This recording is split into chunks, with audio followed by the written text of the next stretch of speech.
अभी तो हम समांतर श्रेणी का परिभाषा बताएं। अब देखिए सार्व अंतर कैसे निकालते हैं।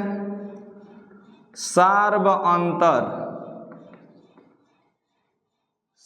अंतर को D से निरूपित करते हैं। D बराबर हो जाएगा A2 माइनस A1 बराबर A3 माइनस A2 बराबर डैश डैश डैश बराबर AN माइनस 1। अब A1 A2 A3 ये सब क्या है तो उसको भी लिख दे रहा हूँ यहाँ, जहाँ A1 A2 A3 dash dash dash AN क्रमशः मीन्स क्रमशः कहने का मतलब ये हुआ कि A1 पहले लिखा, A1 को क्या कहा जाएगा, फिर A2 को क्या कहा जाए, इसी को क्रमशः कहा जा रहा। तो क्रमशः का मतलब पहले A1 का मान यहाँ लिखा जाएगा। A1 को क्या कहेंगे तो पहला पद, A1 को पहला पद बोलेंगे, A2 को दूसरा पद बोलेंगे, दूसरा पद, A3 है तीसरा पद, डैश डैश डैश AN जो है यह नवा पद है, यह नवा पद है। तो ये संकेत भी याद रखना बहुत जरूरी है, क्योंकि कहीं कहीं संकेत ही दे दिया रहता है कि A3 का मान इतना है, तो A3 को हम A3 को क्या कहेंगे, तीसरा पद कहेंगे। तो इसलिए A3 कहीं भी लिखा रहेगा तो आप उसको A3 मतलब तीसरा पद पढ़िएगा, AN लिखा रहेगा तो उसको नवा पद पढ़िएगा। तो ये संकेत जानना बहुत जरूरी है। अब देखिए, अब लिखेंगे समांतर श्रेणी।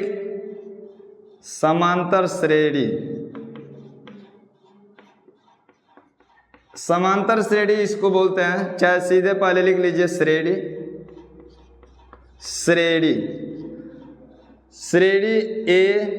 A plus D, A plus 2D, A plus 3D, इसी तरह आगे तक अनंत तक हम लिख सकते हैं।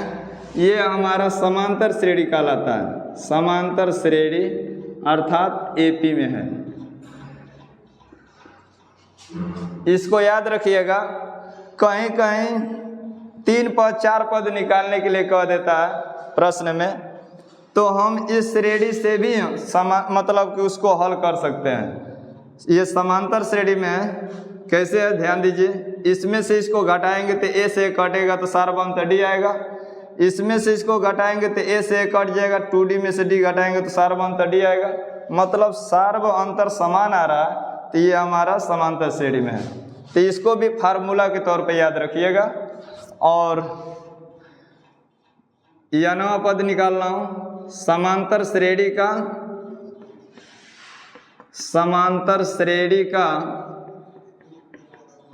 यह नवा पद, समांतर श्रेणी का यह नवा पद, समांतर श्रेणी का यह नवा पद को AN कहते हैं।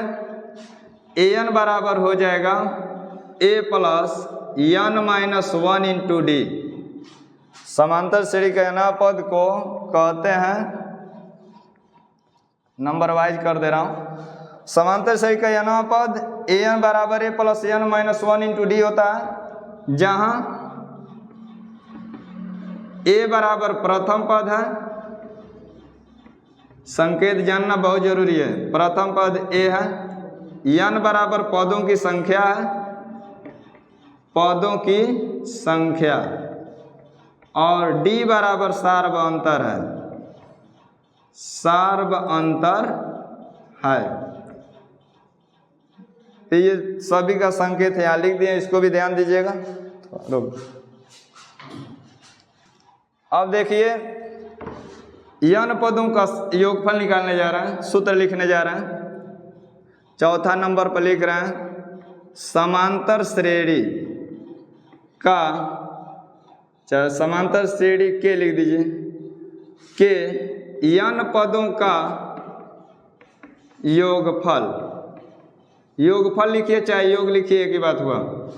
समांतर श्रेणी के n पदों का योग को SN से दिखाते हैं।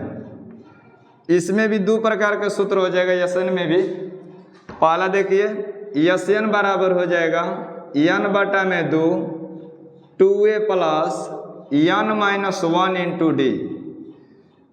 समांतर श्रेणी के n पदों का योगफल का सूत्र है, योगफल को ध्यान दीजिएगा SN से दिखाएंगे। दूसरा SN बराबर n बटा में 2 a प्लस l। तो ये दोनों n पदों का योगफल ही है। कहीं कहीं अंतिम पद दे दिया रहता है तो अंतिम पद जब रहेगा तो ये वाला सूत्र लगाएंगे, और जब अंतिम पद नहीं दिया रहेगा तो ये वाला सूत्र लगाएंगे। लिख देंगे जहाँ l बराबर अंतिम पद, और इस सब तो यना पद में हम संकेत दिए ही हैं, इसमें l दे दिया है तो l बराबर अंतिम पद हो जाएगा। और अंतिम पद l का सूत्र होता है a plus n minus 1 into D होता है। तो ये आपका इतना सूत्र काफ़ी है। इन सूत्रों को आप लोग याद कर लीजिएगा और तब उसके बाद चैप्टर को पढ़िएगा। तो बच्चों, यदि मेरा वीडियो आपको पसंद आता है तो उसे लाइक कर दीजिए और चैनल को सब्सक्राइब कर दीजिए।